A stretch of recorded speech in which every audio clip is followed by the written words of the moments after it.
ಜ್ಯೇಷ್ಠ ಮಾಸದ ಕೃಷ್ಣ ಪಕ್ಷದ ಯೋಗಿನಿ ಏಕಾದಶಿಯು ಈ ಬಾರಿ ಎಂದಾಗುತ್ತದೆ ಮತ್ತು ಈ ಏಕಾದಶಿಯ ಮಹತ್ವವೇನು, ಇದರ ವಿಶೇಷತೆ ಏನು ಅನ್ನೋದನ್ನು ಈ ವಿಡಿಯೋದಲ್ಲಿ ತಿಳಿದುಕೊಳ್ಳೋಣ.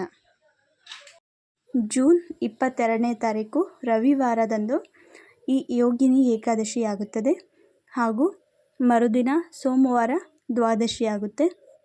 ಹಾಗಾದರೆ ಈ ಏಕಾದಶಿಯ ಒಂದು ಮಹತ್ವವನ್ನು ತಿಳಿಯೋಣ. ಈ ಕಥೆಯನ್ನು ಸಾಕ್ಷಾತ್ ಶ್ರೀಕೃಷ್ಣನೇ ಹೇಳಿರೋದು. ಹಾಗಾಗಿ ಈ ಒಂದು ಯೋಗಿನಿ ಏಕಾದಶಿಯ ಒಂದು ನಿರಶನ ಉಪವಾಸದಿಂದ ಎಲ್ಲ ಪಾಪಗಳು ಕೂಡ ನಾಶವಾಗುತ್ತವೆ ಹಾಗೂ ಈ ಉಪವಾಸ ಇಹಲೋಕದಲ್ಲಿ ಆನಂದವನ್ನು ಮತ್ತು ಪರದಲ್ಲಿ ಮುಕ್ತಿಯನ್ನು ನೀಡುತ್ತೆ. ಅಲಹಕಾರಿ ಎಂಬ ನಗರದಲ್ಲಿ ಶಿವಭಕ್ತರಾಗಿದ್ದ ಯಕ್ಷರಾಜರಾದ ವೈಶ್ರವಣ ಕುಬೇರರು ಆಳುತ್ತಿದ್ದರು. ಅಲ್ಲಿ ಹೇಮಮಾಲಿ ಎಂಬ ಒಬ್ಬ ಯಕ್ಷನಿದ್ದ, ಅಂದರೆ ಒಬ್ಬ ಸೇವಕನಿದ್ದ. ಆತನಿಗೆ ವಿಶಾಲಾಕ್ಷಿ ಎಂಬ ಒಬ್ಬ ಸುಂದರವಾದ ಮಹಿಳೆಯೊಂದಿಗೆ ವಿವಾಹವಾಗಿತ್ತು. ಹಾಗೆ ಈ ಹೇಮಮಾಲಿಯ ಒಂದು ಕಾಯಕವೇನೆಂದರೆ ಕುಬೇರರ ಶಿವಪೂಜೆಗೆ ಹೂವು ಪತ್ರೆಗಳನ್ನು ಒದಗಿಸುವುದು ಈತನ ಒಂದು ಕಾಯಕವಾಗಿತ್ತು. ಹೇಮಮಾಲಿ ದಿನನಿತ್ಯ ಏನು ಮಾಡ್ತಿದ್ದಂದರೆ ಮಾನಸ ಸರೋವರದಿಂದ ಒಂದು ಕುಬೇರರ ಶಿವಪೂಜೆಗೆ ಅಂತ ಹೇಳಿ ಹೂಗಳನ್ನು ತರ್ತಾ ಇದ್ದ.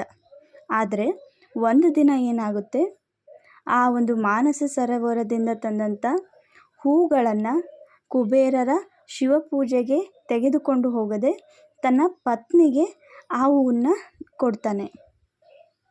ಮಧ್ಯಾಹ್ನವಾದರೂ ಬಾರದ ಹೇಮಮಾಲಿಗಾಗಿ ಕಾಯುತ್ತಿದ್ದ ಕುಬೇರರು ಕೋಪಗೊಂಡು ತನ್ನ ಸೇವಕರಿಗೆ ಹೇಳುತ್ತಾರೆ, ಹೇಮಮಾಲಿಯನ್ನು ಕರೆತನ್ನಿ ಅಂತ ಹೇಳಿದಾಗ ಹೇಮಮಾಲಿಯು ಆ ಒಂದು ವಿಷಯವನ್ನು ತಿಳಿದುಕೊಂಡು ಭಯಭೀತರಾಗುತ್ತಾನೆ.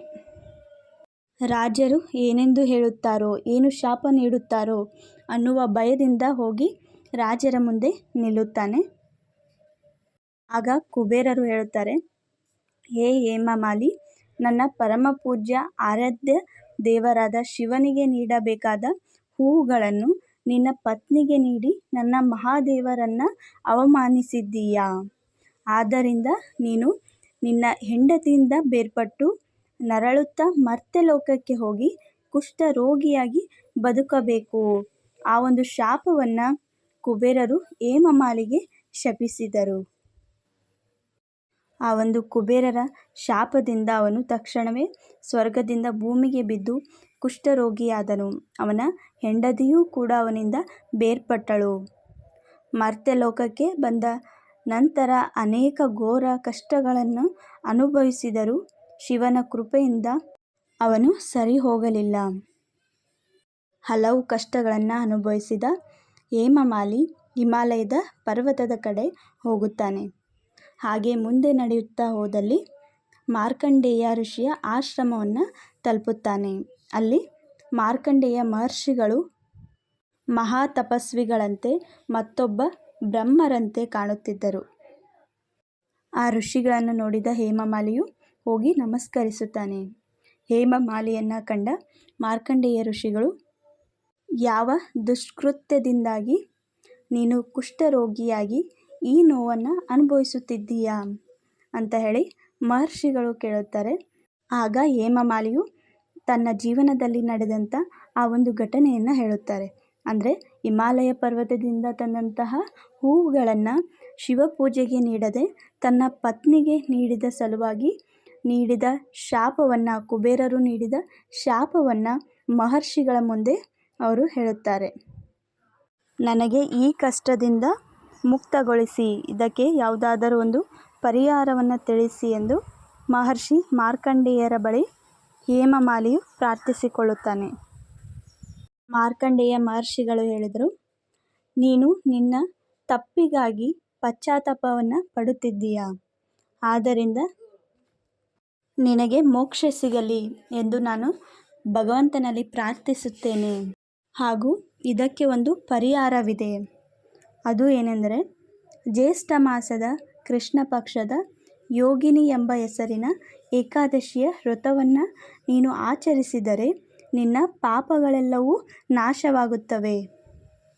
ನೀನು ಈ ಕಷ್ಟದಿಂದ ಮುಕ್ತನಾಗಬಹುದು ಎಂದು ಮಹರ್ಷಿಗಳು ಹೇಳಿದಾಗ ಹೇಮಮಾಲಿಗೆ ತುಂಬ ಖುಷಿಯಾಗುತ್ತದೆ. ಮತ್ತು ಅವರ ಒಂದು ಮಾತಿನಂತೆ ಹೇಮಮಾಲಿಯು ಯೋಗಿನಿ ಏಕಾದಶಿ ಎಂದು ಉಪವಾಸವನ್ನು ಪ್ರಾರಂಭಿಸಿದನು. ಈ ಒಂದು ವ್ರತದ ಪ್ರಭಾವದಿಂದ ಅವನು ತನ್ನ ಹಳೆಯ ರೂಪಕ್ಕೆ ಮರಳಿದನು ಮತ್ತು ತನ್ನ ಹೆಂಡತಿಯೊಂದಿಗೆ ಇಹದಲ್ಲಿ ಸಂತೋಷದಿಂದ ಬದುಕಿ ಪರದಲ್ಲಿ ಸ್ವರ್ಗಸ್ಥನಾದ ಎಂದು ಭಗವಂತ ಶ್ರೀಕೃಷ್ಣನು ಹೇಳುತ್ತಾನೆ.